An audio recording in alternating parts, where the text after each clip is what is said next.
နိုင်တုစရာမရှိသောမြတ်တာအမေရဲ့နှွေသောရင်ငွေနေကိုတားပြန်လာခွင့်ရခြင်းမီညညဆိုအမေချော့တိုက်တဲ့တေးသွားလေးတစ်ပုတ်ပြန်လဲကြရအောင်အမေကိုညတိုင်းဥခိုင်အမေကျေးဇူးတရား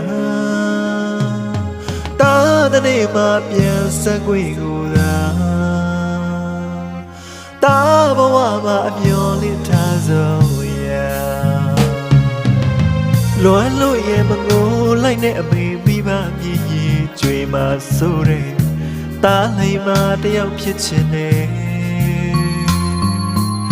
အမေရင်ကိုစိုးသွားခဲ့သူတားလဲတဲ့နေ့မှမပြောပါဘူးအမေ